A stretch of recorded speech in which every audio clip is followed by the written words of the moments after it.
Bismillahirrahmanirrahim. Assalamualaikum warahmatullahi wabarakatuh. Alhamdulillah, puji dan syukur marilah kita panjatkan kehadirat Allah Subhanahu wa taala bahwasanya pada siang hari ini kita masih diberi nikmat sehat sehingga dapat berkumpul dalam ruangan ini dalam keadaan sehat walafiat insyaallah ya Bapak dan Ibu. Bapak dan Ibu, pada kesempatan kali ini saya juga ingin mengucapkan terima kasih pertama kepada komunitas belajar yang telah memberikan ruang kepada saya untuk menyampaikan tentang penyebaran dan pemahaman serta penerapan budaya positif. Saya juga mengucapkan terima kasih kepada Bapak dan Ibu yang telah menyempatkan hadir pada kesempatan kali ini. Mudah-mudahan dengan hadirnya Bapak dan Ibu semuanya pada kesempatan kali ini menjadi salah satu bentuk ibadah ya Bapak dan Ibu semuanya, yaitu dalam rangka mencari ilmu barangkali ya yang sedikit saya akan bagikan. Baik, membagikan ilmu pengetahuan. Pembukaan, kemudian perkenalkan dulu ya Bapak Ibu walaupun sudah kenal. Saya Denny Wijaya, sekarang saya sedang menjalani pendidikan di Guru Penggerak Angkatan 11 Kabupaten Sukabumi.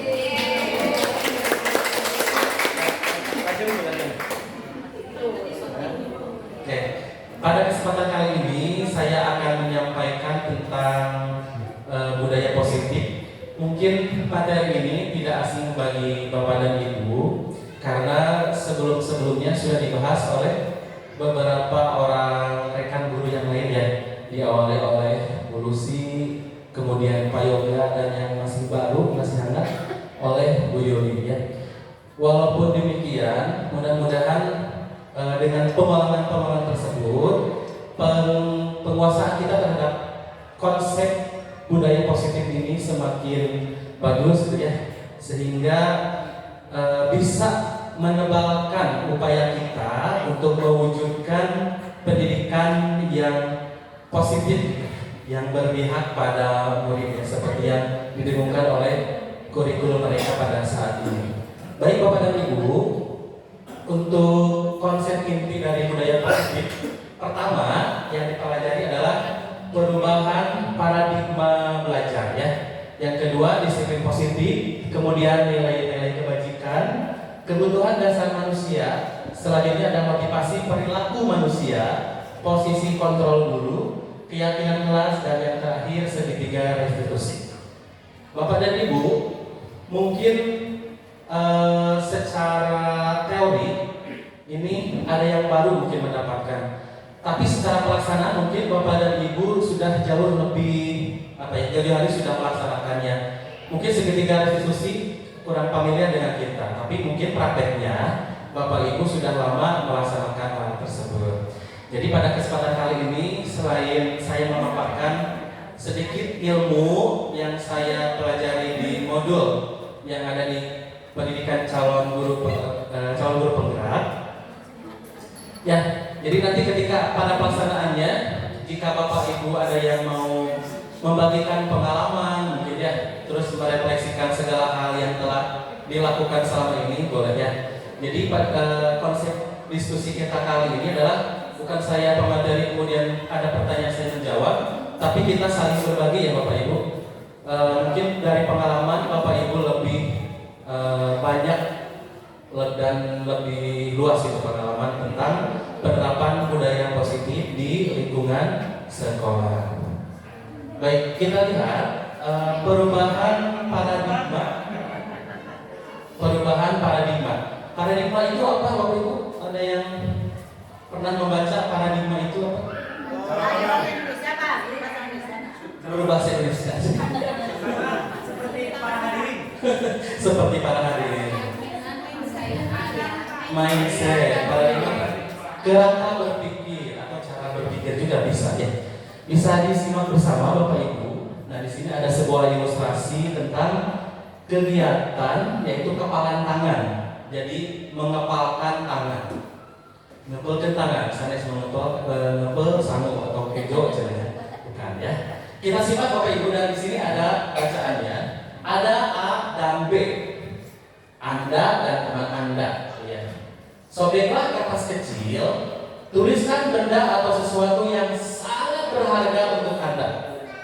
boleh misalkan harta, sebenarnya kalau ada yang punya istri tuliskan nama istri gitu ya, suami, anak gitu.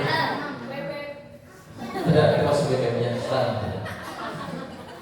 Letakkan salah satu tangan Anda dan genggam benda atau sesuatu tersebut dengan segala daya.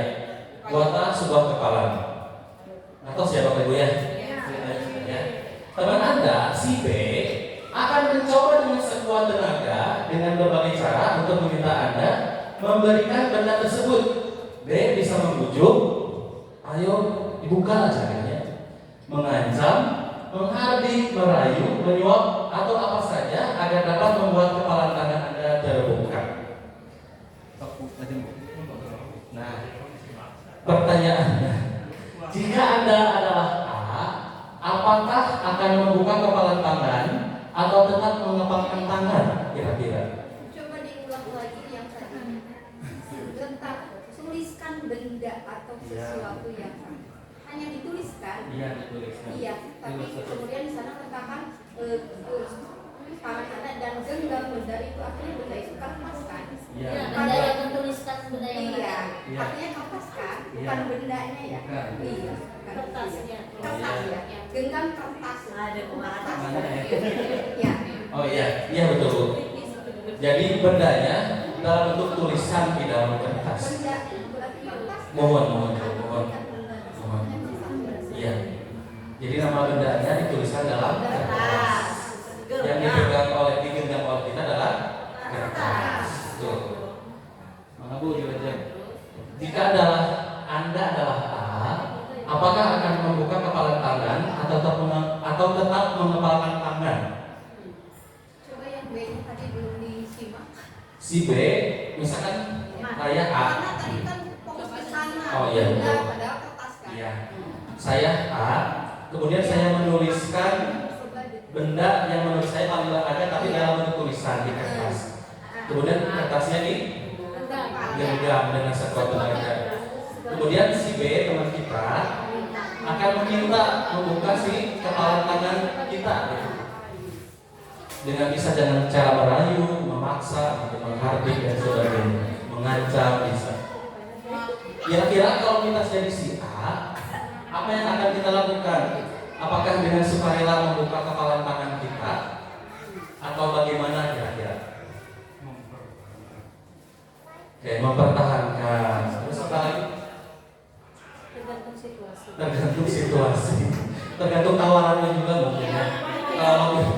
Kalau lebihnya menggiurkan, mungkin agak tergoda untuk membuka kepala tangan.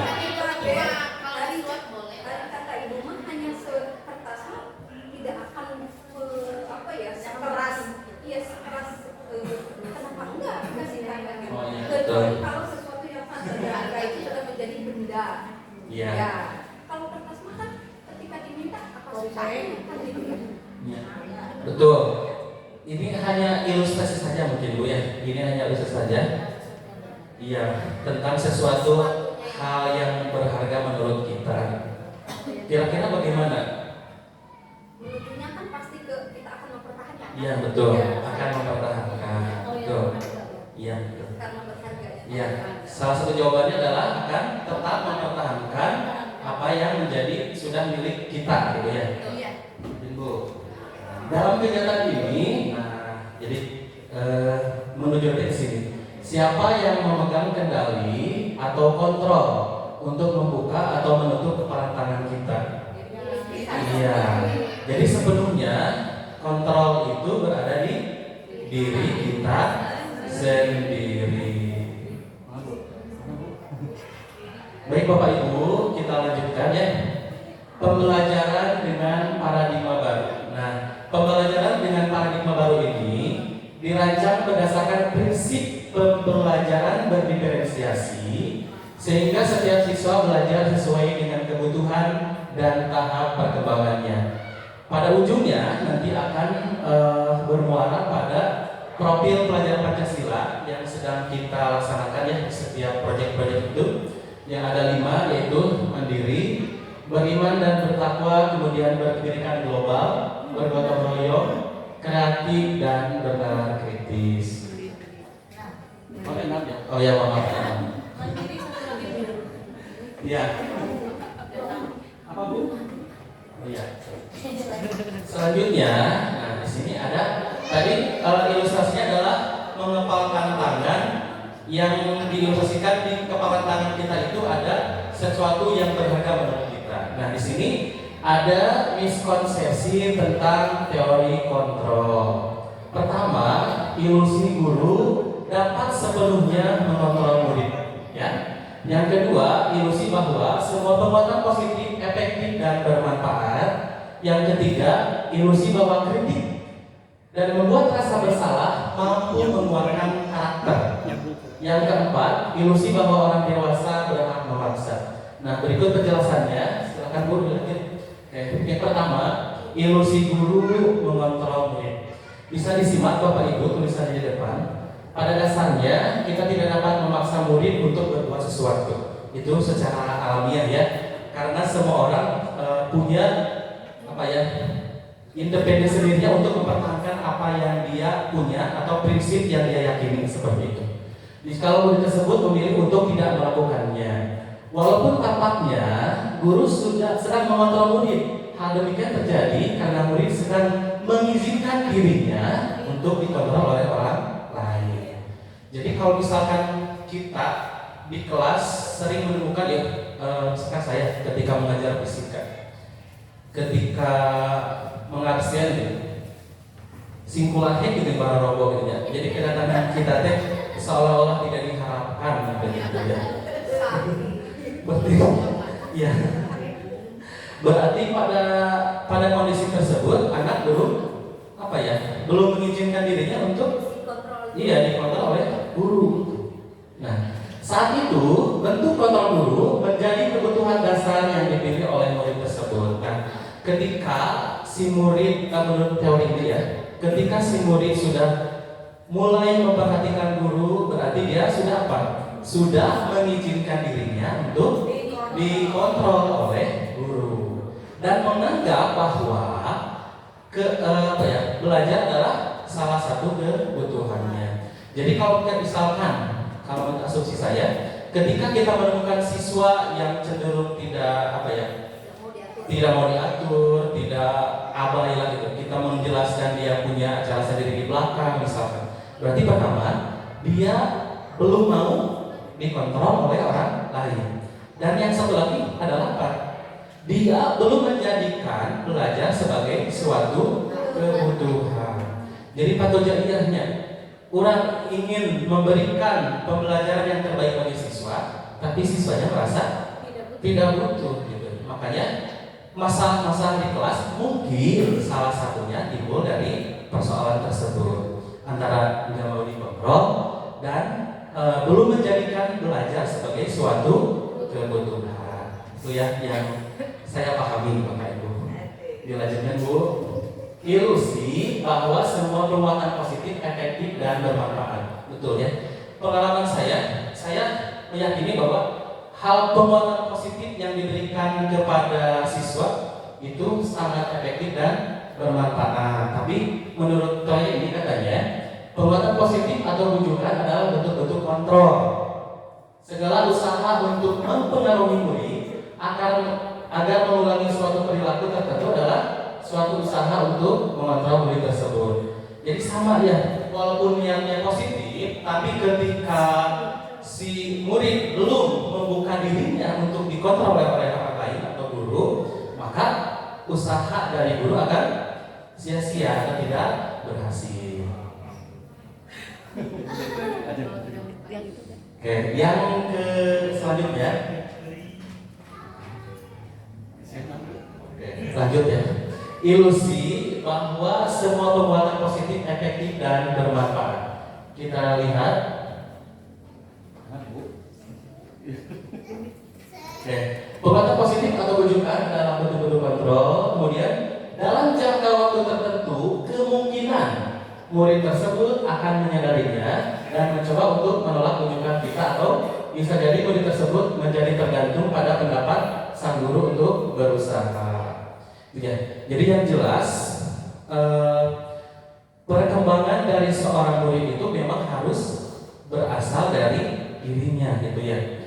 hal yang baik saja mungkin suatu saat akan diabaikan oleh murid gitu ya, apalagi hal-hal yang kurang baik.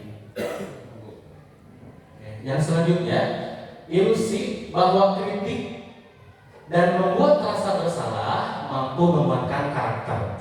Misalkan ketika ada anak yang melakukan kesalahan, kita mengkritiknya, kemudian kita memasukkan anak itu ke dalam situasi yang membuat si anak merasa bersalah. Nah, ternyata menurut teori ini adalah kurang tepat begitu ya. Penjelasannya bisa disimak bersama di depan. Menggunakan kritik dan rasa bersalah untuk mengontrol murid menuju pada identitas yang gagal, gitu ya. Mereka belajar untuk merasa buruk tentang diri mereka. Mereka mengembangkan dialog diri yang negatif. Jadi ketika kita mengkritik mungkin bukan pada tempatnya, bukan pada situasi yang tepat, mereka akan terus memikirkan sehingga akan terbentuk image diri yang negatif gitu. Jadi overthinking palinternya kurang kali deh. Merasa tidak berguna, merasa terus bersalah dan sebagainya. Yang selanjutnya adalah ilusi bahwa orang dewasa berhak memaksa. Nah, kita sebagai guru, mungkin saya pengalaman saya sebagai guru, terkadang saya merasa punya kuasa untuk memaksakan kehendak kepada anak. Seringkali saya melupakan bahwa yang kita hadapi itu adalah individu independen yang sudah dewasa, yang mampu sudah punya keinginan untuk menentukan nasibnya seperti itu. Nah, sebelum nanti bisa disimak ya penjelasannya, dibaca bersama. ya Pak Bu. Pak Ben bisa kita terapkan, misalnya ya. Ya. Misalnya kan, tadi misalnya ya seorang anak itu tadi tidur ya, Iya. tidur. Karena pada dasarnya tadi hendaknya ya, dengan dia nalurinya begini. Kemudian ketika tadi di bagian kedua, bukan peristiwa orang dewasa sebelumnya ya, bahwa ketika kita memaksakan itu adalah sesuatu yang jelek. Ya. Kemudian bahwa lebih diperkuat lagi di sini bahwa orang dewasa berhak memaksa ini lebih ini lagi pada saat menyadari bahwa perilaku memaksa itu tidak efektif. Nah, kenyataannya kan kita ada yang tidur tuh di kelas ya, kita paksa dia, ikut belajar, gitu kan? Iya. Iya. Kalau dibiarkan terus, dia tidur terus, tidak ikut. Gimana tuh ya? Padahal di sini kan tidak boleh memaksa, berefek jelek, gagalnya tadi. Iya, betul. Pada kenyataannya kita memaksakan dia untuk ikut pelajaran besar. Iya, betul. Nah, dari pendapat Bu Ina tadi bahwa termasuk di sini Bu ya, ketika misalkan kasusnya ada anak yang tertidur di kelas, tapi kondisinya ketika disandingkan dengan teori yang barusan, kita tidak bisa memaksakan terhadap anak untuk jadi kamu ya. Artinya kan malah kita semua tuh ya Iya. menginginkan anak untuk bangun kan. Iya, betul. tidurnya dilanjutin ya Iya, Pak. kalau menurutnya gitu. Sinar tidurnya dilanjutin di komite itu. Jadi terus kan ya. Enggak. Barangkali dari rekan yang lain, Bapak dan Ibu lain ada yang pengalaman tentang hal ini. Tapi kalau menurut saya Bu ya, yang sepemahaman saya tentang budaya positif ini, salah satunya adalah kalau misalkan kemarin saya belajar tentang menyelesaikan kasus. Pertama, seorang guru harus menguasai fungsi ya? Kontrol. Iya, posisi kontrol seorang guru Bu. Gitu kalau penjelasannya. Kemudian untuk menyelesaikannya ada yang namanya segitiga restitusi. Jadi mengembalikan lagi ke sana mungkin Bu. Betul. Misalkan anak ketika kondisi ngantuk, kita tidak bisa membiarkan begitu saja gitu. Kalau misalkan satu dibiarkan, mungkin keesokan harinya 2 atau 3 dan seterusnya mungkin semuanya tidur gitu ya. Kelas.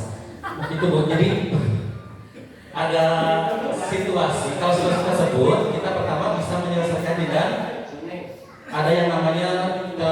kontrol seorang guru, kemudian dihubungkan dengan kebutuhan dasar manusia dan diselesaikan dengan yang namanya konsep teori restitusi. Saya juga baru tahu Bu, belum mengaplikasikan secara keseluruhan itu. Nah, untuk kasus yang Bu Lina sampaikan tadi, betul, saya juga memaksa gitu untuk anak supaya bangun. Jangankan yang tidur Bu, saya datang absen, ketika anak ulah kaleng gitunya, saya di depan absen, anak-anaknya ulah kaleng tidur, saya juga agak komplain ke anak itu. Yang paling pentingnya kita selalu anak memperhatikan kita kan. Betul. Tadi kalau lagi dia merasa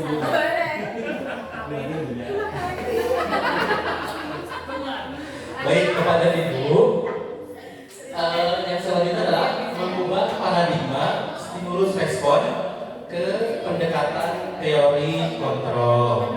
Bisa disimaknya di depan Bapak Ibu, jelas ya untuk tabelnya. Pertama di sini ada stimulus respon dan di sebelah kanannya ada teori kontrol atau pilihan. Kita ambil contoh yang pertama, kalimat yang pertama, kita mencoba mengubah orang agar berpandangan sama dengan kita. Nah, menurut teori kontrol, kita berusaha memahami pandangan orang lain tentang dunia kita. Jadi, memaksakan satu pandangan terhadap orang lain itu jelas ya disepakati bersama bahwa itu adalah hal yang mungkin kurang bagus ya. Nah, cara lainnya adalah kita meluaskan sudut pandang kita. Jadi menambah sudut pandang kita dari berbagai hal gitu mungkin. Jadi umpami menurut teori tadi, bagus soalnya kalau ada anak yang kurang misalkan tidur di dalam kelas kurang ekspresi dalam belajar, kita tidak bisa langsung katanya seperti itu. Jadi harus diteliti dulu kebutuhan dasar yang tidak terpenuhinya apa, katanya gitu. Kemudian kita cocoknya bertindak sebagai guru, kontrolnya seperti apa dan penyelesaiannya seperti apa. Kayak seperti itu. Oke, kita contoh yang kedua ya. Nah, orang lain bisa mengontrol saya kalau menurut stimulus respon. Teori kontrolnya hanya Anda yang bisa mengontrol diri Anda gitu. Jadi ketika kita misalkan tidak bisa mengontrol orang lain, yang kuncinya satu-satunya adalah kita mengontrol diri sendiri begitu. Sepakat ibadah universal ya, pernyataan yang sama gitu. Selanjutnya pemaksaan ada pada saat rujukan gagal. Sepakat ya? Kemudian kolaborasi dan konsensus menciptakan pilihan-pilihan baru. Konsensus itu apa? Kesepakatan ya, kesepakatan yang lahir dari semua pihak. Yang terakhir model berpikir menang kalah. Ada yang menang, ada yang kalah. Kalau menurut teori kontrolnya, model berpikir menang-menang. Jadi dalam betul Ibu Ina, win-win solution. Jadi tidak ada pihak yang diuntungkan, tidak ada pihak yang dirugikan. Karena basis tadi adalah kolaborasi, maka kesenangan adalah milik bersama ya. Jadi solusi untuk menang-menang. Mana Bu? Nah, baik Bapak Ibu, rusuhnya tidak ada yang atos. Selanjutnya adalah tentang disiplin positif. Nah, dalam budaya kita, makna kata disiplin telah berubah menjadi sesuatu yang dilakukan seseorang kepada orang lain untuk mendapatkan kepatuhan. Kita cenderung menghubungkan kata disiplin dengan ketidaknyamanan, gitu ya. Jadi dari orang satu ke orang lainnya. Kemudian disiplin positif merupakan salah satu pendekatan disiplin diri yang memampukan seseorang untuk mengontrol perilakunya dalam kesadaran dan bertanggung jawab atas tindakannya sebagai wujud menghormati diri sendiri dan orang lain. Yang pertama saya bacakan di kotak yang pertama mungkin itu dari luar ya. Kita akan disiplin karena paksaan dari luar. Kalau yang kedua itu diharapkan disiplin positif bisa membentuk suatu individu yang memiliki disiplin diri ya. Itu ditandai dengan apa tadi? Kesadaran dan bertanggung jawab. Nah, Kesadaran dan bertanggung jawab ini sebagai wujud apa? Menghormati diri sendiri dan orang lain. Jadi perwujudan disiplinnya bukan karena takut, bukan karena terpaksa, tapi muncul karena prinsip dan keyakinan yang muncul dari dirinya. Nah, dari keduanya, sebagai pendidik, tujuan kita adalah menuntun murid untuk memiliki disiplin diri. Tentu untuk mewujudkan murid yang memiliki disiplin diri yang bagus, tidak bisa langsung tap dewet ya, sepatutnya cengeng gitu ya. Tapi butuh proses yang lama gitu. Mungkin di SMA prosesnya lama, tapi mungkin mereka bisa memanennya pada saat mereka keluar dari sekolah ini gitu ya, atau terjun di masyarakat. Sehingga mereka bisa berperilaku yang mengacu pada nilai-nilai kebajikan universal dan memiliki motivasi intrinsik bukan ekstrinsik ya. Mudah-mudahan ya Bapak Ibu, upaya kita dari kesiswaan, mungkin dari wali kelas, dari guru, upaya untuk mewujudkan anak murid kita yang disiplin, kalaupun misalkan terwujudnya tidak sekarang, bisa di suatu waktu nanti ya Ibu, begitu. Baik, Bapak Ibu bisa disimak. Selanjutnya adalah nilai-nilai kebajikan universal. Ketinggalan itu poinnya. Oh iya, kami dibacakan tentunya. Nilai-nilai kebajikan adalah sifat-sifat positif manusia yang merupakan tujuan mulia yang ingin dicapai setiap individu.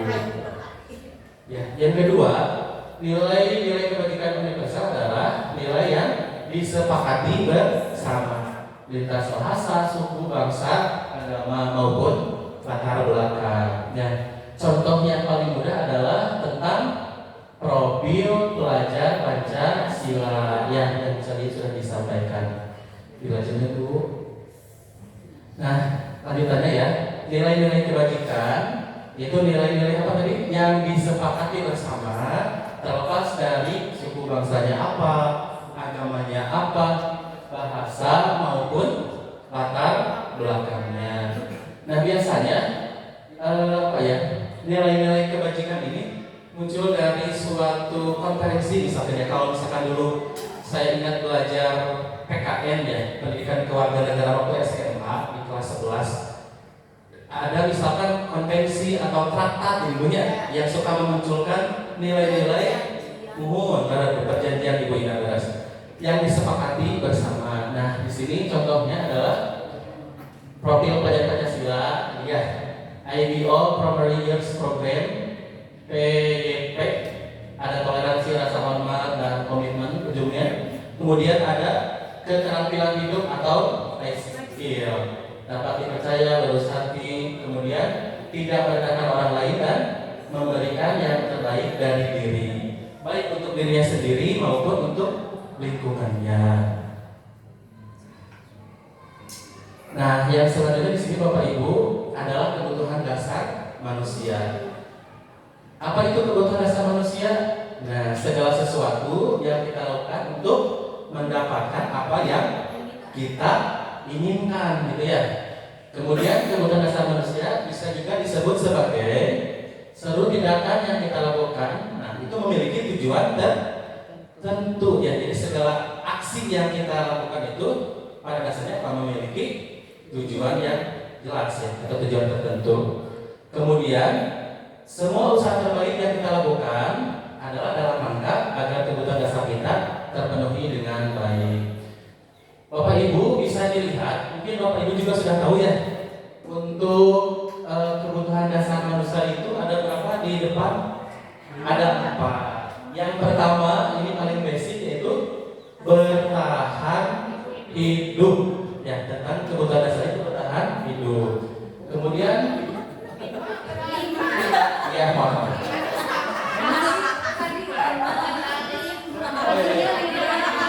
Iya, terima kasih. Ya,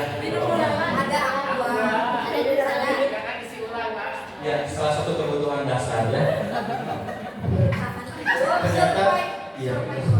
pada konsentrasi, Pak. Oke, ada berapa Bapak Ibu? 5. Terima kasih sudah konsentrasi ya. Harus bisa ngeles dong, Iya. belajar. Pertama, bertahan hidup ya, bertahan hidup itu kebutuhan yang dasar, yang paling dasar pisan ya. Yang kedua, kasih sayang dan rasa diterima, baik itu oleh pasangan, keluarga, atau lingkungan sekitar mungkin ya. Emang tahu. Dari drama Korea saya belajar banyak. Opa. Lanjut. Yang selanjutnya adalah kebebasan. Freedom. Iya, freedom, kesenangan. Dan yang terakhir adalah penguasaan. Ternyata setiap orang itu baik dewasa maupun anak kecil memiliki kebutuhan dasar ini yang 5 gitu ya. Yang terkadang misalkan mungkin ketika anak kita, kalau menurut kita sedikit berkelah di kelas, mungkin mereka sedang apa? Berusaha memenuhi kebutuhan dasar mereka. Kalau misalkan kelas saya 12/4, ada yang pernah mengajar di kelas 12/4? Saya Selama mengajar, itu komentaran gitu ya ke wali kelas saya. Ada mungkin butuh pengakuan juga mungkin seperti itu ya. Nah, kita lihat ya Bapak Ibu, lucu sekali gambarnya. Nah, bertahan hidup jelas ya. Makanan, pakaian, tempat tinggal, keamanan sama kesehatan. Nah, yang kedua OP, kasih sayang dan rasa diterima. Rasa diterima oleh orang lain gitu ya. Dipedulikan, berbagi, kerjasama, menjadi bagian dalam kelompok. Itu termasuk kasih kebutuhan dasar manusia juga ya Bu Eva, betul? Yang ketiga adalah penguasaan. Penguasaan. Ini aku loh. Mm-mm. Ya. Ingin diakui lah gitu. Harga diri. Ini diangkat. Ketika misalkan kita ngajar, orang itu ngejelaskan misalkan rumus hukum Kirchhoff. Pasti itu pembagian arus dan energi.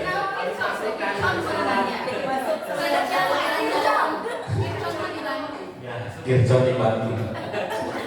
Anak misalkan tidak fokus, kan itu ingin dihargai ya. Saya sedang menjelaskan gitu, tolong hargai saya. Kamu deh, aku tidak ada, kenapa kalian merhatiin aku gitu? Enggak ya. Kemudian yang bisa sama nih yang keempat ya, kebebasan. Ternyata semua orang memiliki kebutuhan dasar yang namanya kebebasan. Itu mandiri, memiliki pilihan, mencoba hal baru, mampu mengendalikan arah dirinya. Nah, ini ya. Jadi yang terakhir kesenangan, bermain, humor, antusiasme dan tertawa.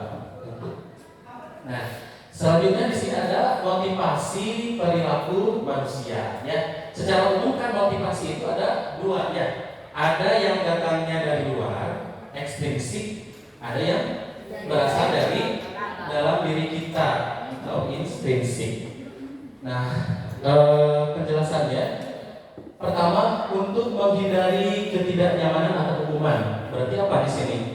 Motivasi ekstrinsik. Gitu. Kemudian untuk mendapatkan imbalan atau penghargaan dari orang lain. Ini termasuk juga contoh dari motivasi ekstrinsik. Nah, yang paling kita harapkan apa yang mana Bapak Ibu? Yang bawah mungkin ya. Kalau saya secara pribadi, saya mengharapkan kepada murid saya itu mereka memiliki motivasi intrinsik, yaitu untuk menjadi orang yang mereka inginkan dan menghargai diri sendiri dengan nilai-nilai yang mereka punya. Jadi motivasinya berasal dari lahir dari mereka sendiri juga tanpa ada paksaan. Coba refleksikan Bapak Ibu. Kira-kira termasuk kita mungkin ya, anak-anak kita lah, murid-murid kita. Ya, saya sendiri lah. Kira-kira motivasi mereka mentaati tata tertib sekolah lah. Kira-kira karena hal apa? Kebanyakannya takut hukuman ya. Mungkin ada ya yang sudah menjadi bagian dari kebiasaan mereka ya.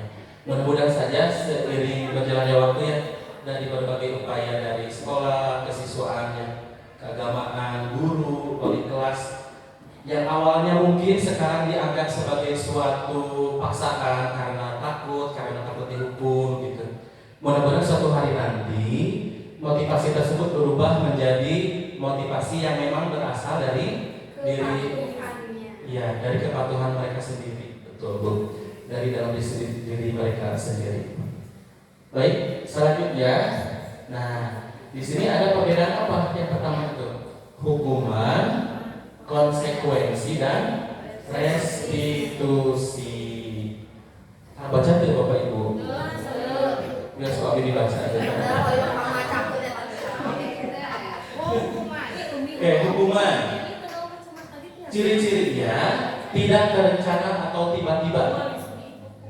Murid tidak tahu apa yang akan terjadi atau tidak dilibatkan. Bersifat satu arah, berarti kalau misalkan di sekolah itu dari guru ke murid, dan walaupun dari murid ke guru yang menghukum. Ya. Yang terakhir berupa hukuman fisik atau psikis. Kalau fisik berarti dirajam misalkan. Psikis atau mungkin dari perkataan gitu ya, di depan umum atau sebagainya. Mungkin itu kan berpengaruh. Baras. Itu berupa hukuman. Kemudian konsekuensi, nah, terencana atau disepakati sesuai peraturan. Tapi biasanya kesepakatannya, misalkan dari guru, misalkan saya guru fisika, ketika masuk, ini kesepakatan belajar fisika ya, nah, tidak melibatkan siswa ya. Tapi dampaknya apa? Murid tetap dibuat tidak nyaman. Kemudian sikap guru selalu memonitor murid. Ini mungkin ya yang sedang saya laksanakan mungkin ya. Konsekuensinya gimana lagi ya? Kemudian yang ketiga adalah restitusi. Nah ini yang pengetahuan baru yang menurut saya wah itu hebat yang menciptakan teori ini gitu, kalau menurut saya ya. Restitusi contohnya adalah proses menciptakan kondisi bagi murid untuk memperbaiki kesalahan, proses kolaboratif yang mengajarkan murid untuk mencari solusi sendiri. Nah, di sini ada posisi kontrol guru. Yang pertama adalah seorang penghukum, ya, yang menjadi seorang penghukum. Kedua, pembuat merasa bersalah. Yang ketiga, teman. Yang keempat, pemantau. Yang kelima, manajer. Kira-kira dari ke-5 ya, tadi. Bapak Ibu sering yang mana kira-kira? Teman. Terus yang mana lagi Bapak Ibu? Manajer. Semuanya pernah ya. Tergantung situasi mungkin ya. Iya, beres. Kembali lagi. Nah, di sini ada contoh penerapan 5 posisi kontrol guru. Kasusnya ini Bapak Ibu, siswa tidak memakai atribut lengkap saat upacara bendera. Mari kita lihat ketika sebagai penghukum apa yang diucapkan oleh guru gitu ya. Nah, penghukum hormat pada bendera selama 1 jam. Hormat. Ini adalah kalau misalkan seperti itu berarti kita sebagai penghukum. Kemudian pembuat merasa bersalah. Jadi si anak dibuat oleh kita seperti merasa bersalah gitu ya. Berapa kali Bapak harus memberitahu kamu selalu saja mengecewakan Bapak. Atau misalkan dalam nada yang datar gitu ya. Berapa kali Bapak harus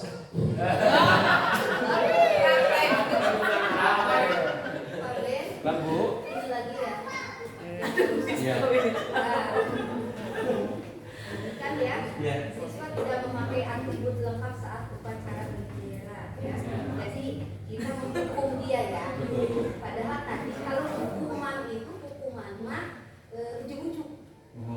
Kalau konsekuensi ini konsekuensi. Iya. Jadi apa yang disebut konsekuensi mah sebelumnya ada kembali bisa dibuka lagi yang sebelumnya. Kalau menurut pemahaman saya Bu, Sebelumnya ya. ada. Sebelumnya. Karena ini kan kalau hukuman itu tidak terencana. Kalau tidak terjadi ya. Tiba-tiba. Misalnya melakukan kesalahan apa ya? Dipoe, nah itu hukuman. Tapi ketika sudah ada perjanjian, tidak mengikuti tata tertib, konsekuensi, tindakan ada di Oh. misalnya Tapi ya. konsep misalkan tidak atribut kemarin tidak lengkap, konsekuensinya menghormati bendera gitu, tertulis seperti itu. Kalau tertulis seperti itu, mungkin maksudnya ada konsekuensi. Jadi yang saya pahami mah, Kitanya sebagai penghukum berarti. iya gitu. Jadi konsekuensi mas selalu ada tertulis aturannya gitu bu. Sepatus kampung purba pas abi zaman awal dia, ayah poin gini namanya. Nah semacam itu konsekuensi. Kalau kamu tidak A, maka kamu akan B gitu. Seperti itu mungkin bu. Ben, Ben, pada dewa harus.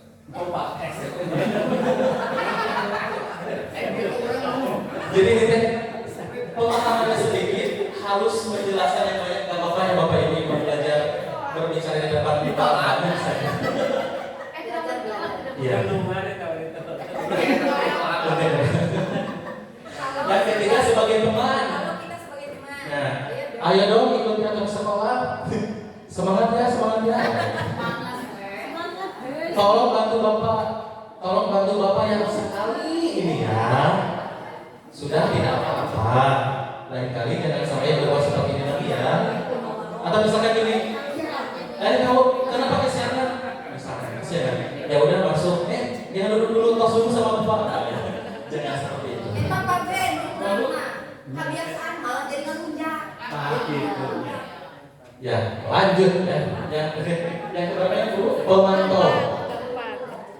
Nah, kalau pemantau dari sini kalimatnya ya, salah satu dari banyak kalimatnya adalah kamu sudah melanggar peraturan sekolah. Jadi kalau pemantau mah sama tadi seperti konsekuensi. Leres. Jadi mengingatkan kepada aturan yang telah disepakati. Ya, kamu tahu konsekuensinya apa? Nah, selama pacaran kamu boleh duduk di koperasi dan jangan diulangi lagi. Konsekuensinya harus balik atribut. Itu sangat berarti salah oke boleh. Tertangani dan ekonomi lancar. Yang terakhir adalah sebagai manajer. Kalau dalam ekonomi mungkin berbeda ya. Kalau di sini adalah pertanyaannya seperti ini. Apakah kamu tahu kesalahanmu? Nah, jadi anak diajak untuk menyadari, kamu ya merefleksikan apa yang kesalahan apa yang kamu lakukan. Jadi untuk langsung ditunjuk kamu. Nah, Biar dia langsung. menemukan sendiri. Betul. Nah, keras itu. Ya. Kira-kira bagaimana kamu memperbaiki kesalahanmu? Tapi terlalu lebih ya lalu apa Silakan Ya. ya. Jadi Bapak Ibu apa tadi posisi kontrol selanjutnya apa? Pertama sebagai penghukum, kedua pembuat merasa bersalah, yang ketiga teman, yang keempat pemantau, yang kelima manajer. Nah di sini ada pertanyaannya. Posisi apakah aku? Saya kecewa sekali denganmu. Kira-kira apa? Ya, itu pembuat merasa bersalah. Kamu tidak pernah benar melakukannya.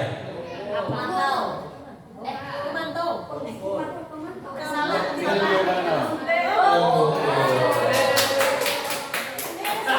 lanjut Bu.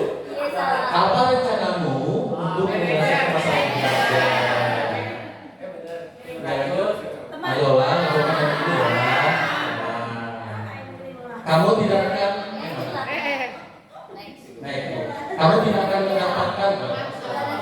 Kamu tidak akan mendapatkan nilai jika tidak mengerjakan tugas ini sebagai pemantau. Pemantau itu erat kaitannya apa? Konsekuensi ya. Ada dampaknya.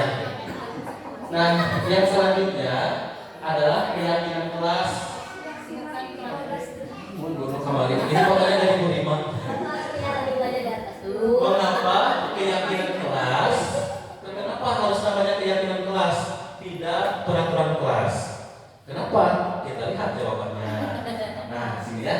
Keyakinan kelas merupakan kesepakatan yang dibuat bersama antara guru dan siswa. Tujuannya apa? untuk menciptakan lingkungan belajar yang positif dan produktif di dalam kelas. Kemudian kalau peraturan kelas biasanya dibuat oleh guru tanpa melibatkan siswa. Ya. Peraturan kelas sangat penting ya Bapak Ibu, tapi keyakinan kelas akan memberikan manfaat lebih. Karena apa tadi?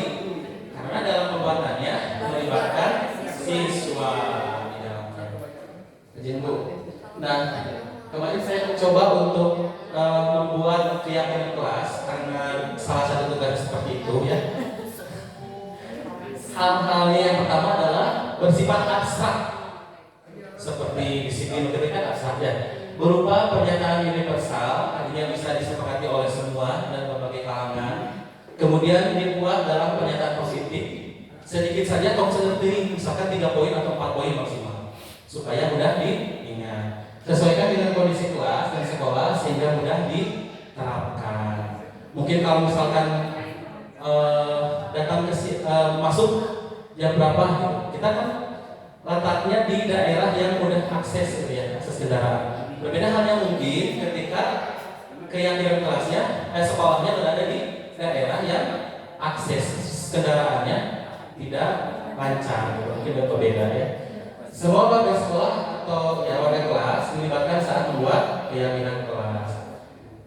Nah, coba di berikut tayangan video pembentukan keyakinan kelas di kelas 12/4. Tapi poin di naik aja bukan? Dicepetin. Bukan dicepetin, naik aja. Oh, next. Sama di. Seru ini kenapa kamu itu? Nah, sedikit penjelasan tentang membuat keyakinan kelas. Jadi saya awal-awal itu bertanya kepada anak-anak. Menjelaskan dulu anak-anak, hari ini kita akan membuat keyakinan kelas. Jadi daftar yang kesepakatan yang harus kita patuhi bersama gitu.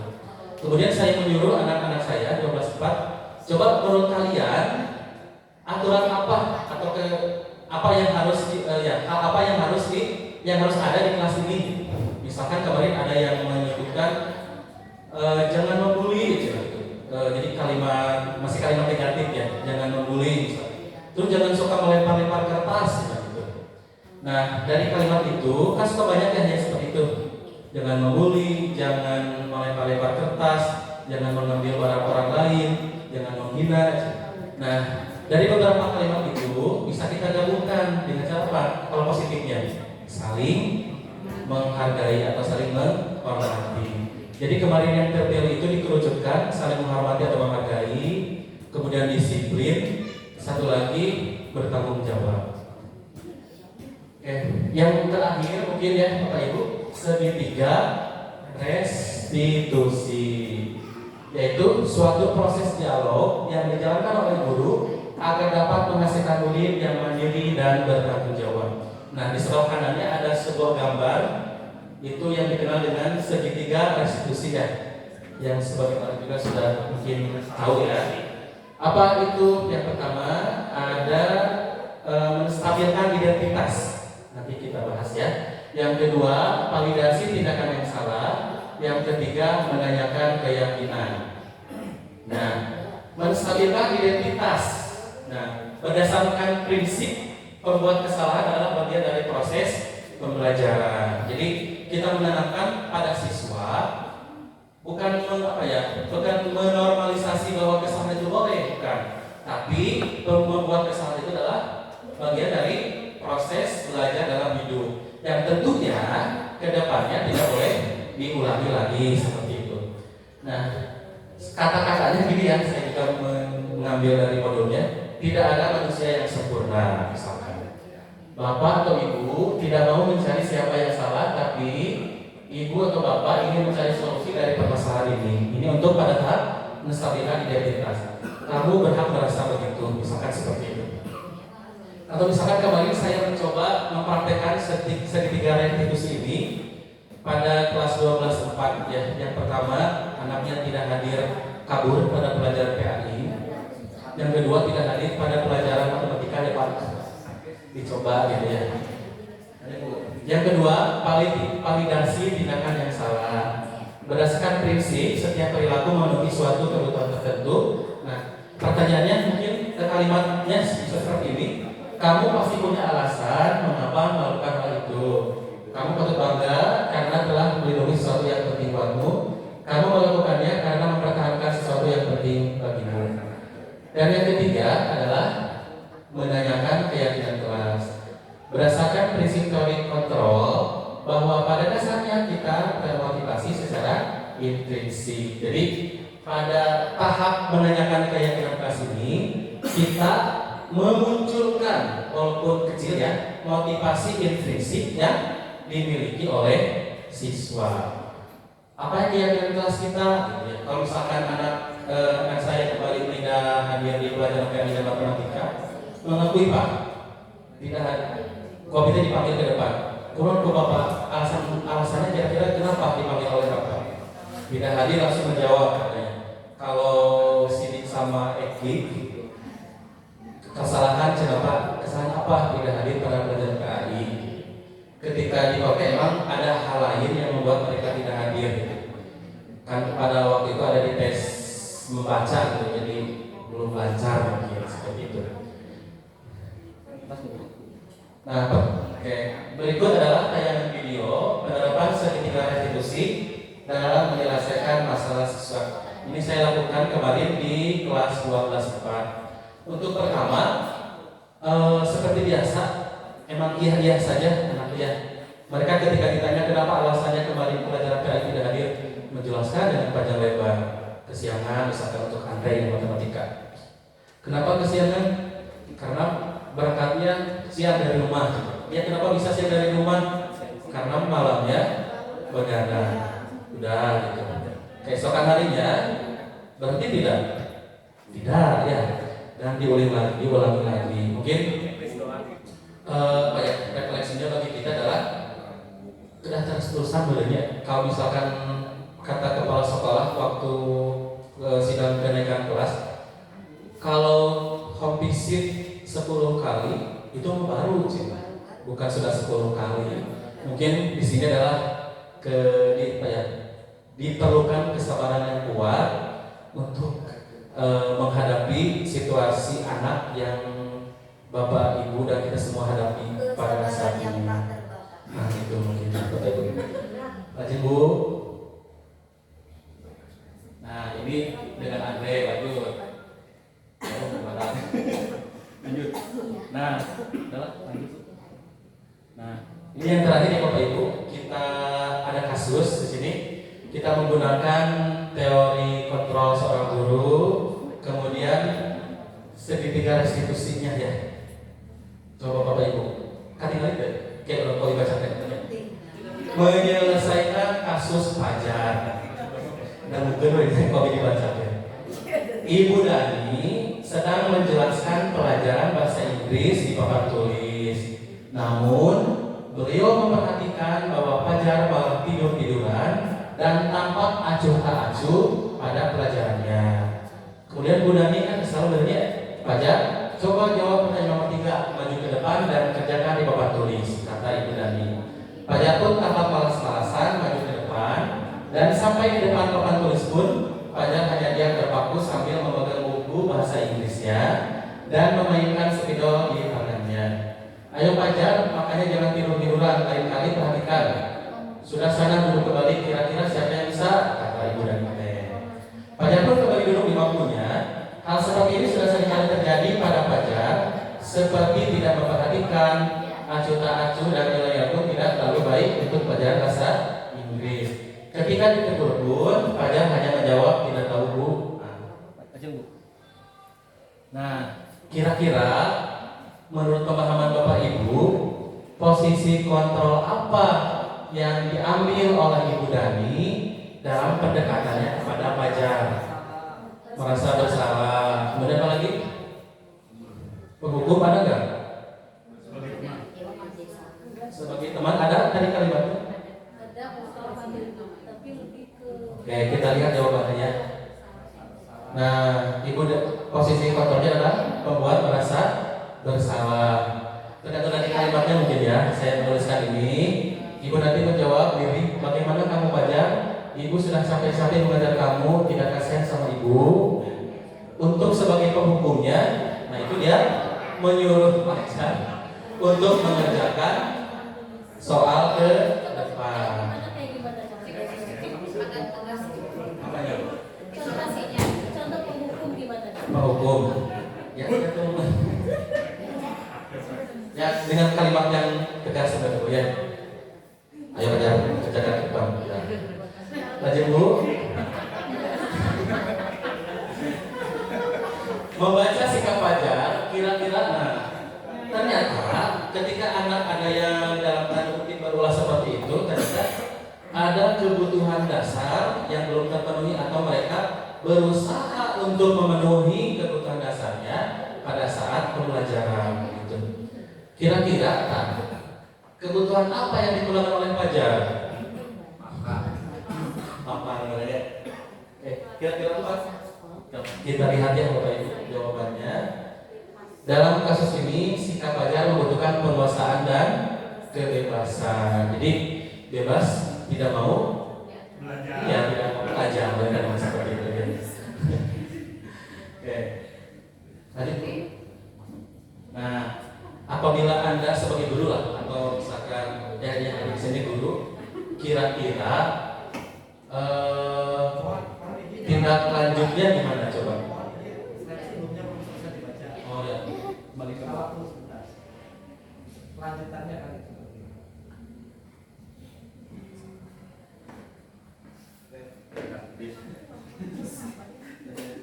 Kalau jawaban ini sudut pandang dari saya ya, mungkin sudut pandang dari rekan-rekan yang lain bisa berbeda mungkin. Kalau saya kenapa penguasaan dan kebebasan? Karena di sini Pajar tidak bisa mengerjakan tugas yang diberikan oleh Ibu Dani sehingga Pajar butuh bimbingan untuk menjadi terampil dan bisa diakui atas keterampilannya. Sehingga kalau Pajar telah mendapatkan pengakuan atas keterampilannya, maka Pajar akan lebih semangat dan terus berpacu agar bisa keterampilannya terus diakui dan tidak malas dalam belajar lagi. Mungkin ada perspektif lain gitu ya. Cekap ya.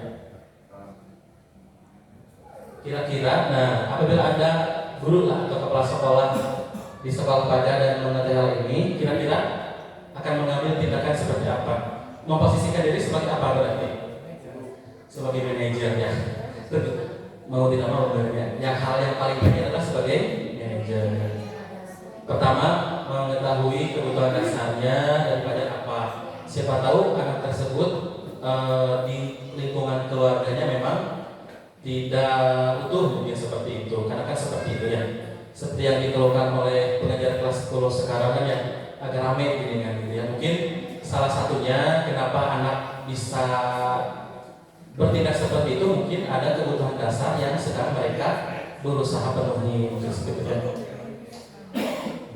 Oke, seperti tadi ya, pertama menanyakan kepada Pajar kenapa alasannya begitu ya. Terus kenapa melanggar peraturan atau keyakinan kelas. Kemudian mencoba menanyakan kepada Pajar kira-kira solusinya gimana gitu, seperti itu. Nah, baik Bapak Ibu, demikian untuk pemaparan tentang budaya positif dari saya. Sekali lagi saya menyampaikan terima kasih kepada Bapak Ibu yang sudah hadir pada hari ini. Saya belajarnya sekilas, mengetahuinya sedikit, tapi diwajibkan ya harus menyampaikan lagi kepada Bapak Ibu. Mudah-mudahan apa yang saya sampaikan yang tidak seberapa itu bisa memberikan kebermanfaatan bagi kita semua dalam upaya mendidik anak kita agar selamat dunia akhirat, sukses dan bahagia sejahtera makmur ekonominya. Terima kasih.